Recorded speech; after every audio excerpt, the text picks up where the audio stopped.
Hello and welcome to the Gooner Tool. Back again with you guys for another show for the next episode of our Tactical Breakdown podcast. This is the show in which myself and my right hand Drew break down the latest news in terms of Arsenal in a tactical way, looking at specific players, specific clubs, how certain aspects of different clubs work in relation to our beloved Arsenal. And today we're talking about the two hottest topics that are surrounding the club right now in terms of transfers. It's Willian and Coutinho. So let's get straight into things.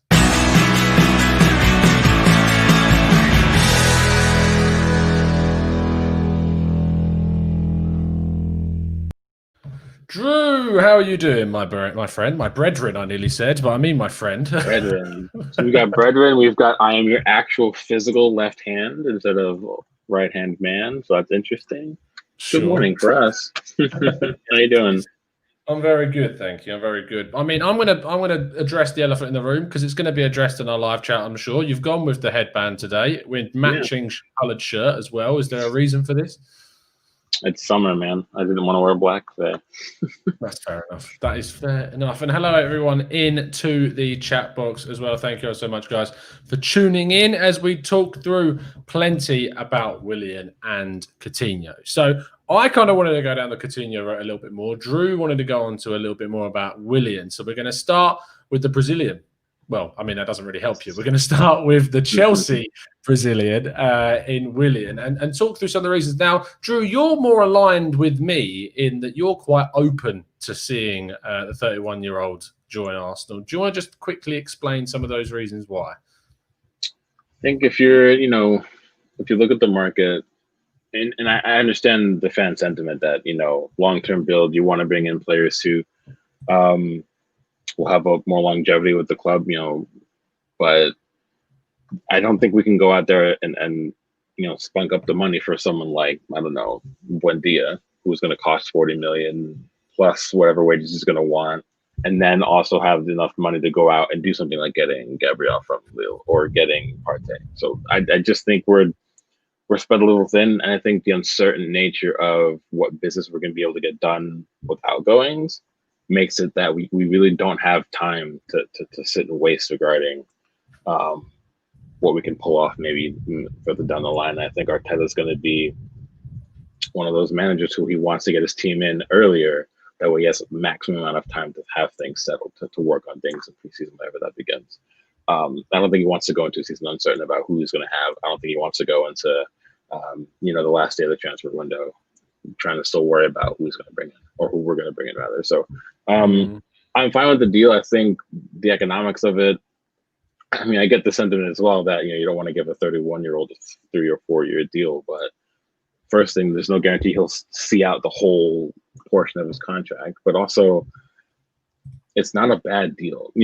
And someone said to me yesterday when we were discussing on Twitter, if you told, and we'll talk about this later, if you told me that Arsenal had a chance to sign on a free the player who created the 7th most chances in the Premier League last season, you would bite your hand off of that. If you remove the fact that he's 31, if you remove the fact that he's going to cost a considerable amount of money, you would take that in terms of what you want for your squad.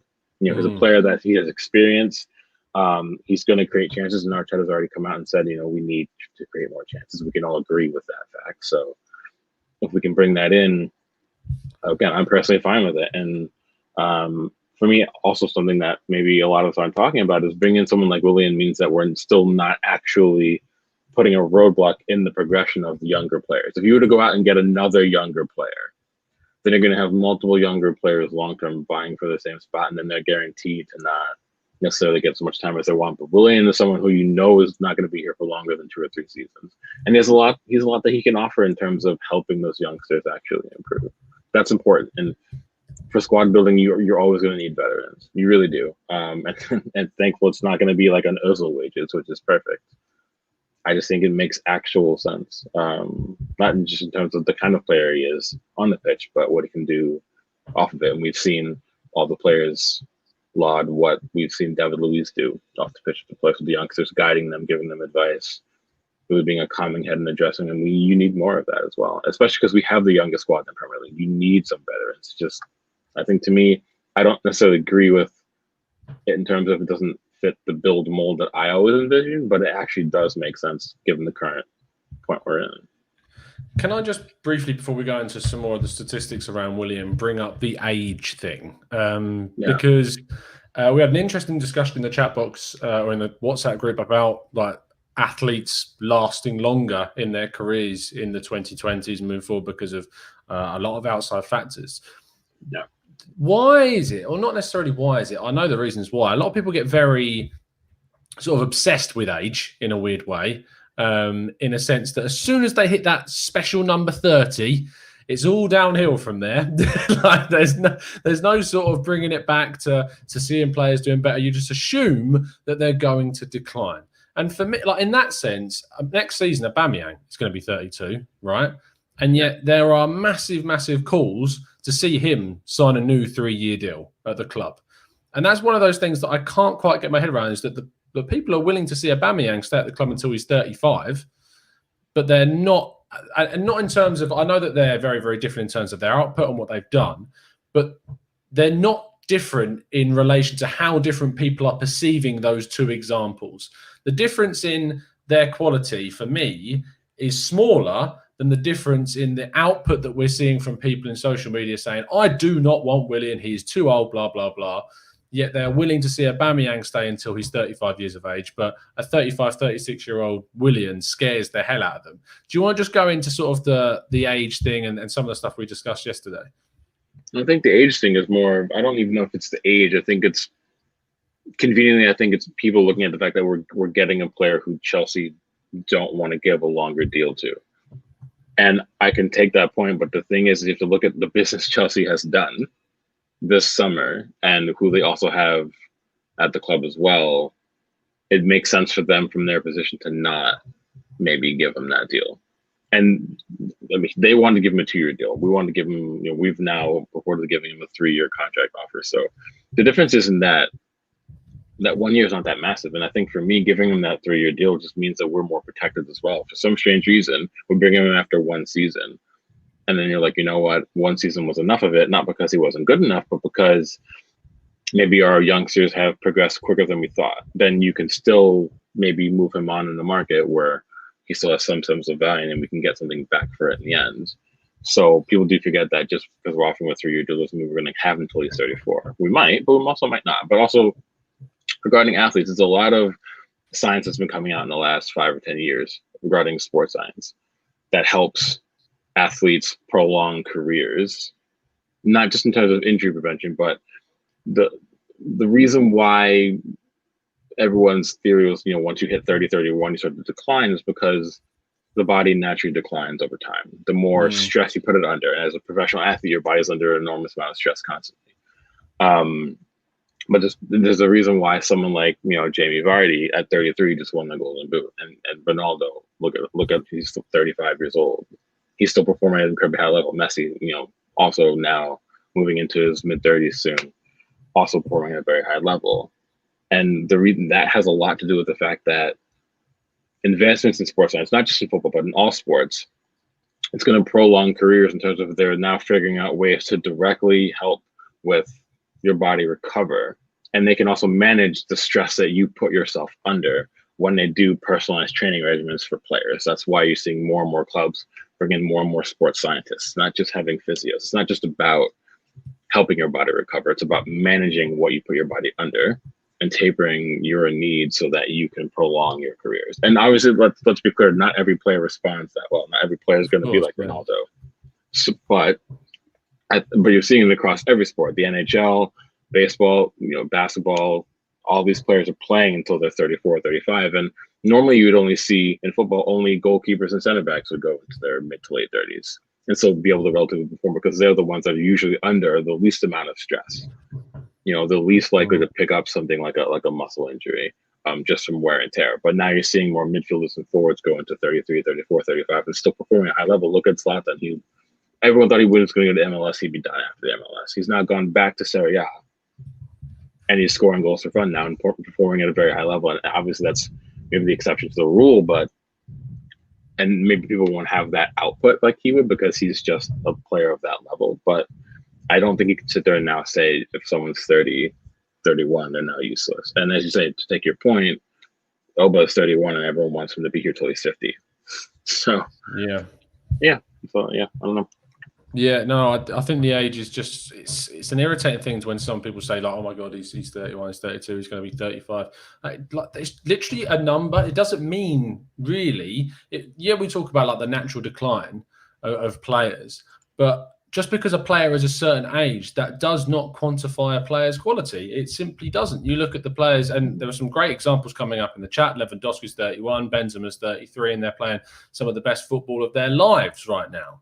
And there is no reason to say that Willian couldn't come into Arsenal and not only play at the top of his game, but also improve in a new environment, under a new coach, in a new system. There is nothing that tells you that that could not happen. So to completely write it off for me is a big problem. Let's and if you think about, if you were to look at a best 11 from this past season or last season, at least half those players are going to be on the wrong side of 30. You know, Neuer's arguably still the best keeper in the world, and he's in his 30s. As you say, I think Lewandowski is the best center forward on the world. He's post 30. Diego Godin, he's been immense for years. He's been, how old is he now? 35, 34? Yeah, 35? Yeah. The best central midfielders of the last couple of years have all been either late 20s or early 30s. Toni Kroos, Luka Modric, these are players who aren't young. And sports in general, because someone just put in the chat, sports in general are getting younger because this is also part of the chat we yesterday about athletes are hitting a higher level earlier because of these same advancements, because of sports science hitting the level that's at now. Players are able to develop physically faster. So you're going to see more and more 17-year-olds making first team debuts. Eventually, I think you'll see, you have someone like Karameko Dembele at Celtic. Look how early he came on. He was already making appearances for Celtic regularly as a 16-year-old. That will become the norm. Players are starting younger, but players are also going to be able to play longer and finish older. You're going to have much longer, prolonged professional careers across all sports. So sports are trending younger in terms of the age which you start. But sports are also trending about you can have a longer career now. You can be prolonged. You're going to have more and more things, like more and more Olympians as well are going to be in their 30s instead of, usually if you're an Olympic athlete, you were done by 30 because your body couldn't handle it.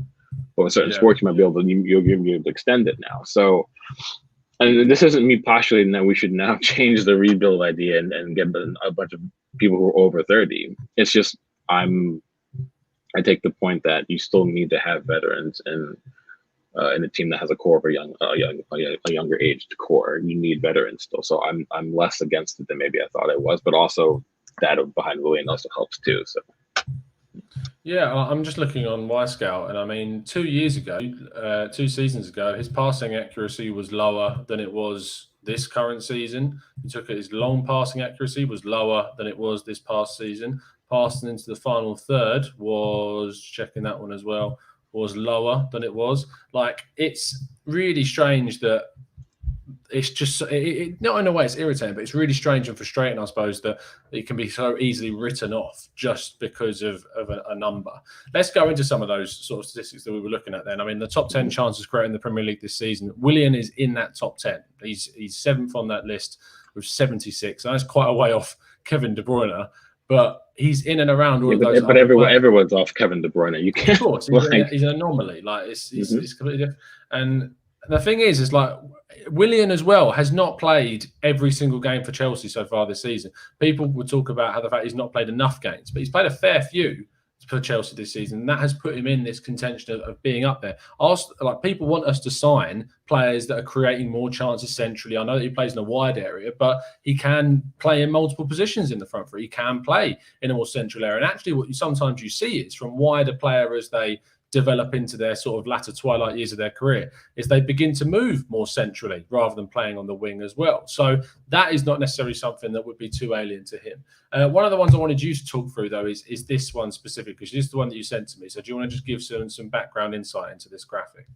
Well, I mean, I guess it's kind of self-explanatory. It's just giving what any key stat that shows in a player of his position, the numbers that he kind of put out. So it just shows that he has the ability to be progressive, but he's also good at taking players on. And that's something that a lot of the fans have been kind of crying out for, someone to drive play forward. And while I know that they wanted that from a center midfielder, as you said, Willian can play centrally. Like we'll come on to it later, but I think he's made over 100 appearances through the middle across his club career. So it's not that he's not able to do it, but it shows that he has a bit of creativity in him. It shows that he's progressive with his passes. If he does try to get the ball into the box, which we'll come on to more graphics about that later as well, because I have more video there as well.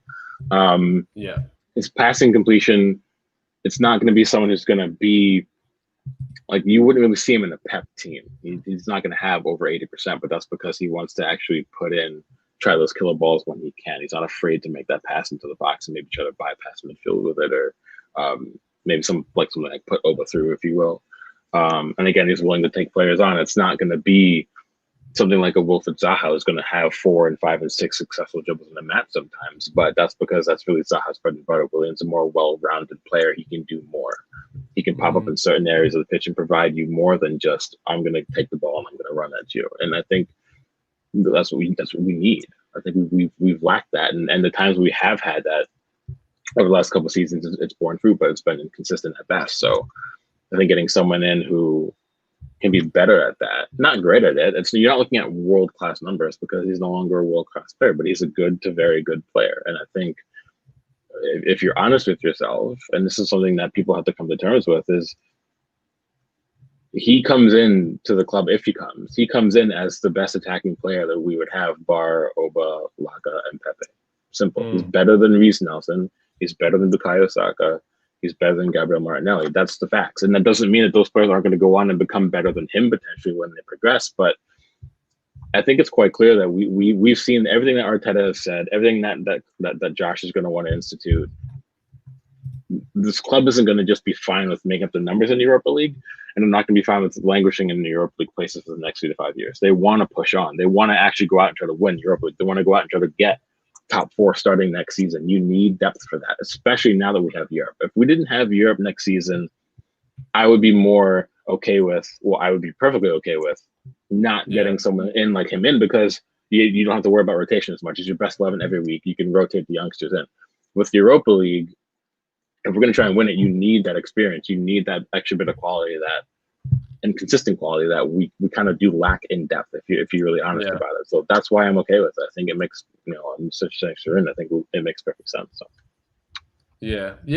I think there is so many pluses to this, and obviously I don't really want to go too much in the financial side because we're kind of talking about this in more of an analytical and tactical way. But for me, and I get the idea of people saying it's not a free transfer. But by saying it's not a free transfer, what you're doing is it's simply saying we're not paying Chelsea a transfer fee. Obviously, it's not free in terms of we don't have to. But it is a free transfer. Like there's no transfer fee involved, which means it is a free transfer. Correct. There will be, I get, a signing on fee. There will be intermediaries that will be needed, but those exist in every single transfer that ever happens.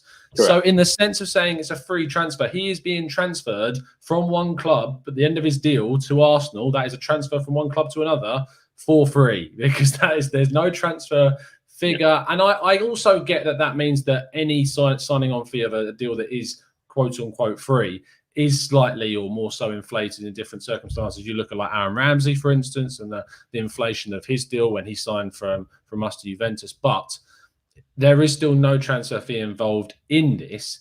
And you have to think about the wages. And people are talking about like, this deal is going to cost us 20-something million pounds. Yeah, but it's across 3 seasons, or possibly even 4 if that optional one goes through. And it makes no sense, because people talk about how strict we need to be with the money that we're spending this summer, and I get that. But wages aren't impacted on our transfer funds for the season. Wages go into a completely different ballot, and those wages can be made up for in the players that we're expecting to also see moved on from the club. So, yes, I understand signing on fees come up in one lump sum. They're the sort of things you're going to be looking at. But they're in the £1 to £4 million region. They're not in massive fees whatsoever, even less than 1 sometimes. Wages, I think you just need to put on the back burner and find out who's going to be moving on from the club before you worry too much about that, especially considering what's being touted around is a wage of around £130,000 per week is the main thing that I've seen so far. Also, it's not just that. Do fans, and I say this with the most respect possible on a Wednesday morning, but do fans actually sit there and think that we're now somehow sacrificing our ability to go out and get someone like Thomas Partey or Gabriel because we're getting Willian. No, like one thing we have to understand is we can armchair as much as we want, and I'm guilty of this sometimes as well. But we wouldn't be doing this if we couldn't do the other things we need to do as well. For base. Oh, you muted yourself then. I don't know how you did that. There you go. You managed to mute yourself. We've lost the AirPods. That's what it is. In terms of the other stats that I wanted to look up on, we've got these two here, which is talking about the shot locations of the key passes, which, I mean, tell me if I'm wrong because you sent these through, but I'm assuming this is where a shot is obviously taken from after he's made the pass. You've then got the other graphic, which is obviously looking into where those passes are being taken from. So if we look at that graph specifically, what really stands out for me in this graphic here is that you've got passes being made from across the pitch. That's the most impressive thing for me. Can you hear me, by the way?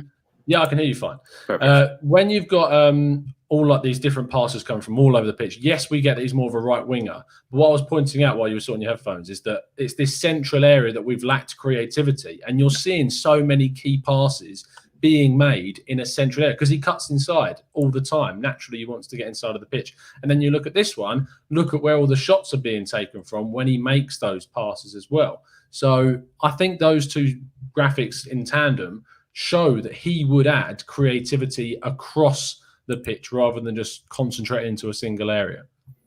Yeah, no, I mean, again, the graphic kind of shows like, it's not just, the key passes he makes, but again, this kind of speaks to his versatility, and that's something that we do kind of lack, certainly in the final third. And I think fans themselves have said, we lack creative number. I think we created the 15th or 16th most chances in the Premier League last season, which for a club of our stature and for what we're trying to achieve, that's a pretty low number. To not be at least in the top 10, certainly to not be maybe in at least top 6 or 7 in that number, it's pretty poor on our part. So that he can immediately insert this into the 11 with very little adaptation needed on his end,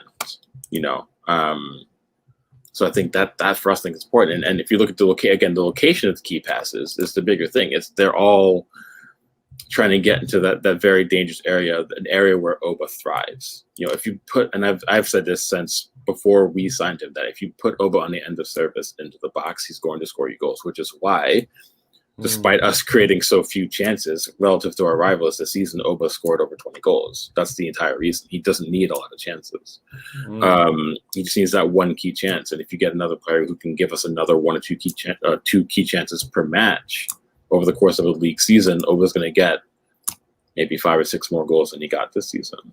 I think, again, I understand the financial complaints potentially, but this just makes us better. This also gives us another player who, like Pepe, can pick the ball up and be creative with it, not just driving play, but also he can pick a pass. We've seen from Pepe, he can put a ball into the box. He can release Oba. If you're getting out from both ends, it makes us that much more of a dynamic attacking threat moving forward. It's incredibly important. So, and again, fans wouldn't be complaining about this if Willian was a 23-year-old, from France who was costing us, 50 million. And I think that's kind of the weird thing that people have to understand is we have to look at this deal. You're getting for whatever his sign-on fee is going to be.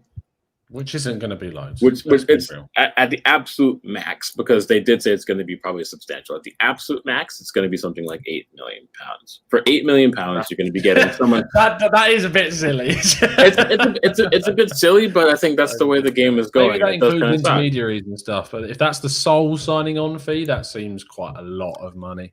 I mean, that's just my guess. I obviously don't know, but the thing is I'd rather spend that than spend 50 million on Jack Grealish plus 120,000 pounds a week, plus his sign-on fee, plus his intermediaries. Like financially, we can't sustain that kind of deal.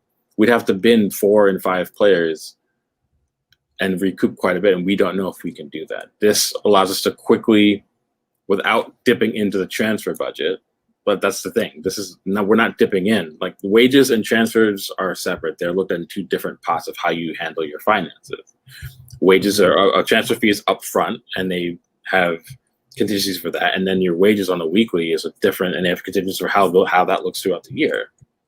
So this just kind of, it gives us a quick shot in the arm of what we need, and it just makes us better.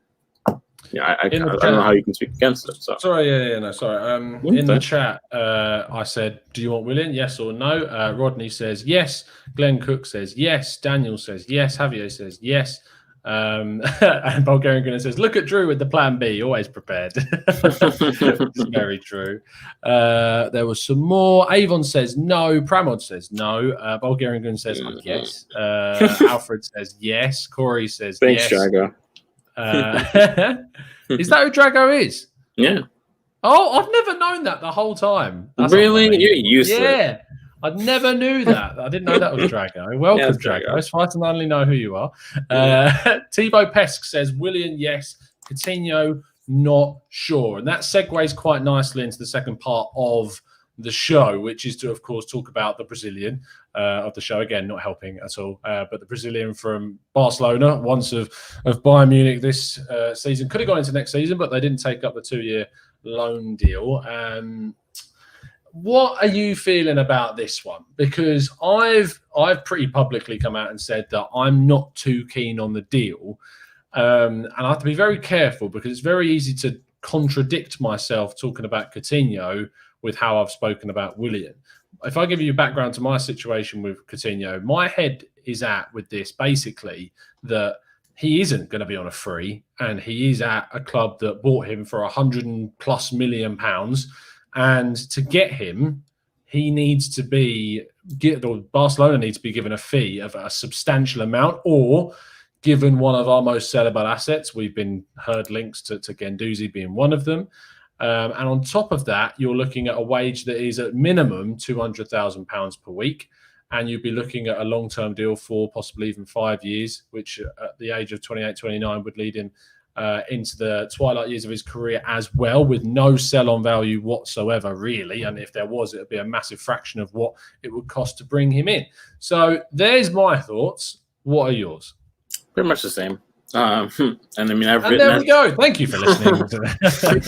I mean, I've written as such for the website. I've spoken about it on Twitter. I've spoken about it on other podcasts. For me, I think the finances are going to be even more frustrating behind Coutinho. And again, you're talking about a player who, I mean, stats kind of deceive with Coutinho. You know, his numbers for base value were okay at Bayern, obviously, but you got a hat-trick in one game.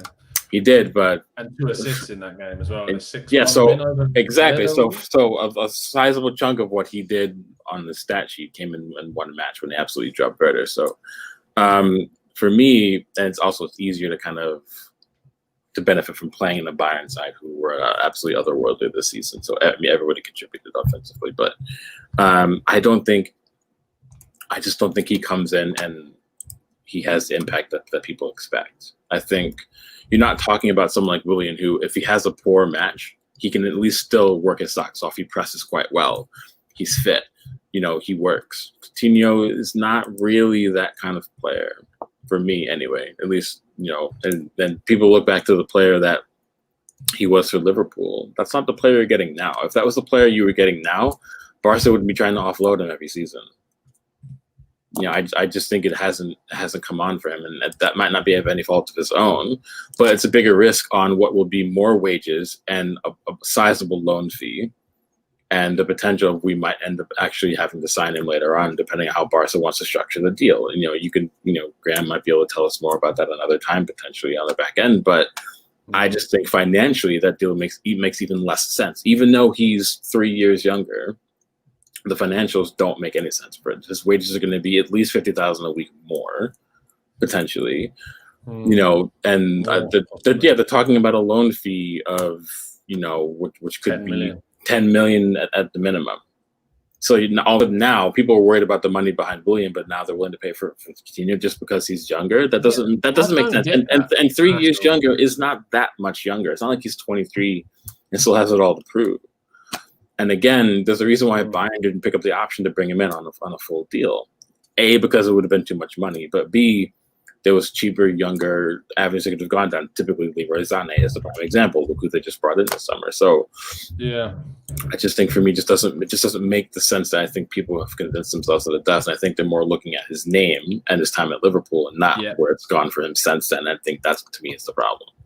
So. I've seen there's some really worrying things. Like Aaron in the chat says, in my opinion, there's a big enough difference between Coutinho and Ceballos to make signing Coutinho worth it. Coutinho can play 6'8". Yeah, and Coutinho and Ceballos has played 6'8" this season. And what we mean by that, for those that aren't aware of sort of the Ajax number system as it's described, is your 6 is your holding midfielder, your 8 is your sort of box to box, your 10 is obviously your attacking midfielder that plays in behind the striker, and a 6'8" is someone that kind of like Granit Xhaka that sort of blends between the two and has played a 6'8" with Ceballos in the 3 at the back system, and also what Thomas Partey is more of a 6'8" as well. So you're looking at those players, and Coutinho's not going to come in and play 6'8". He's either going to be a very advanced number 8, a number 10, or a number 11 at left wing. So I just can't get my head around how someone can be okay with Coutinho, as you said, with a 10 million loan fee or a significant outlay of either Guendouzi, who is one of our most sellable assets. Now, people have misconstrued that sometimes when I've said that to think that means I want to keep Guendouzi. I don't want to keep Guendouzi, but I just think that the money that we could get for Guendouzi could be reinvested so much more smartly than it could have been done by signing Coutinho. And for me, there was that really funny rumor of spending £109 million of Coutinho and selling Guendouzi for £100 million, so it makes financial fair play look better. I don't know where people come up with some of this stuff. It's insane. But for me, sell Guendouzi for a decent fee, or use that money to buy Thomas Partey, or you just don't get Coutinho and you don't pay for a 10 million loan fee that you're going to get pretty much the same thing from a Willian that costs you nothing in terms of a transfer fee, a half probably or so in terms of both signing on fee and wages combined. So I just don't really understand the thinking behind Coutinho. Yeah, no, I agree with you. I just feel like, and again, I'm kind of reading that chat, and I never will speak against someone else's opinion. They have that opinion for a reason, and I'm more than okay with that. And we can agree to disagree and be perfectly civil, and then and then hug it out later. But I just for me, nothing about it makes any amount of sense. And yes, and Bayern had a potential transfer option of, would have been a sizable fee, but Bayern could have probably afforded it if they rejigged their team, but they're not going to rejig the team to build around Coutinho. That's the whole point. Coutinho is a player who, if you wanted to get the absolute maximum out of him, you have to build around him in the system that suits him. Arteta has shown that it's never going to be about what suits the players. It's going to be what suits his system. And Willian is a player who can come in, and he definitely can suit more tactical roles than Coutinho can, to the level of what you're going to want to expect of consistency. That, for me, is the even biggest factor possible. So I think if you're talking about, again, Coutinho, when he was at Liverpool, he performed quite well, but there's a reason why they were fine with selling him. The money helped, but they could have just built around him, and they didn't. They chose to build around a different philosophy and a different ethos of players. So again, that for me, that just makes the most sense. Not to do with it. I highlighted Aaron's point earlier as something that I disagree with, but he said something here that I definitely agree with, that if you bring in Partey, you have Xhaka in that midfield. I genuinely believe that a midfield 3 of Xhaka, Ceballos and Partey in sort of a system which kind of sees fluidity between Xhaka and Partey. Partey probably the deepest of those 3. He's played the number 6 role all season for Atletico. He's brilliant at enabling teams to beat the press, receiving the ball from the centre-back and accelerating forwards and taking the ball out from deep on the pitch. And we've really struggled at times. In the first 10 minutes against Chelsea, we really, really struggled. And I was just thinking, for those first 10 minutes, if we had Thomas Partey in there, we wouldn't be having these problems. But also Xhaka can cover in that position, but it just adds that sort of steel. And then I genuinely, from watching Ceballos when he was at Real Betis, you just know that there is this creative baller in there that is just waiting to explode. He's only 23. He's got so much more development still to do. He can play that not 6'8" role, but a solid number 8 role fantastically. and if he's given the freedom, can be a creative spark centrally for us. That enables us to then focus more finances on the centre-back area, which I genuinely believe we need to be adding further quality. And I know a lot of people turn around and say that we've got a plethora of centre-backs at the club, and I get that. But it doesn't make them good enough necessarily. No, of course. Mustafi's injury and Chambers' injury makes things a little bit more tricky. I reckon that you could still move on Chambers because he's coming towards sort of the end of his cycle of how long he'll be out for. I reckon it's around, he's got a couple of months still left in that, but players do sign for clubs going through rehabilitation. Doesn't stop you from passing medicals, etc. But obviously Mustafi's injury is different. That's very long term. And however, I genuinely think that Arteta is happy to keep Mustafi at the club with how he's been playing at the moment. You got Socrates there. Marie's obviously come in. Saliba's come in. There is still the possibility that Arteta will like the 3-4-3 system going forwards. We don't know for sure that he will want to switch to a 4-3-3. That's what I personally predict he'll do is to go to a 4-3-3. And we've got an article coming out tomorrow about what that whole might entail. But I genuinely think that there's nothing wrong with having a good sort of roster of centre-backs at the club, and you need to move those ones on that ultimately are no longer that good for the club, like Socrates, for instance. So, and there's an argument for Holding, although I think after his FA Cup final performance, Arteta will still keep him at the club. Let's jump into the chat box for some final questions. I've asked some tactical-related questions for you guys to jump in.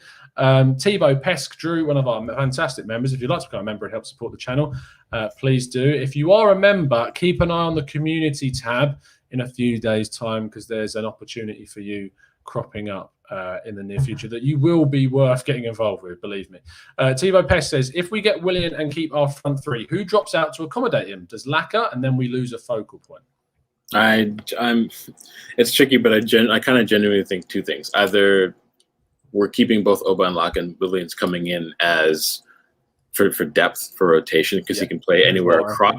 He can play left or right, or he can play the A10 hybrid we've discussed previously. Or it's because Laka is actually going to leave and Oba shifting central, and then Willian's going to start on the left. That's kind of what I think. It's one of those two things. I think either way, at worst, he's going to be a very good option off the bench for rotation to help us with the Europa League, to help kind of maybe push on some of the youngsters, or it's because we're losing one of the center forwards. Because it's clear that Nketiah is going to be in the squad no matter what. I don't think it's going to get loaned out again. Arteta likes him. He said so as such. So I kind of feel like we'd almost be okay with losing Lacazette, which would then give us more funds to do certain things. But we don't know if we will. We still might not. Just because someone like Juve is interested doesn't mean he's going to end up leaving. So at worst case scenario, we have a good depth player. At best case scenario, Willian's going to end up being starting for the club. And then that still can have a scenario where someone like Martinelli, when he's back fit, or Saka can be that first choice backup on the left. And then you have maybe Reece Nelson will be the backup on the right, and he can still get time in the Europa League or in the domestic cup. So that's kind of what I think what we're doing with that. Ivan says, why would you sell Chambers? He was our best defender till the injury, and he can play in 3 positions. Now, if I could just come in on that one quickly, this is one of the scenarios that I get frustrated with because Arsenal need to progress. That's the bottom line. And we can't get emotional, I feel, about certain players. One of these is being Torreira for me, that I think we can improve on and should be moved on. He's just not fitting in with things. Players like Rob Holding, players like Chambers, I know they're English and I know they're homegrown, and obviously Holding came in very young, Chambers came in very young as well. But we need to improve on them. We need to get better defenders. The only way we're going to see improvement ultimately, and for Arteta to realise his potential, is to have the best squad available to him. And if we can get a better player than Chambers, then that is the reason why you sell him. It's as simple as that. It's because you can get someone better. Do you want to come in on that at all, or are we good? No, I mean, I kind of agree with you. And again, you can't keep everybody.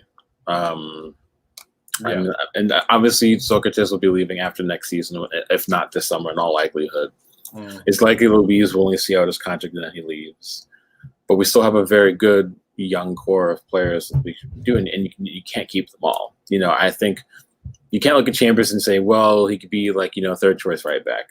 There's no point now. Or, he could be maybe third choice defensive mid because he played defensive mid when he was out on loan. There's no point in that either. And as much as the fans hate it, and I know that there's rumors that he's being transfer listed, but Mustafi was arguably our best center back this past season under Arteta, apart from Luis. So, and while I also am of the opinion that you can always try to improve your players, I just kind of feel like someone's got to go just because we have too many. Mari has to come back from his injury.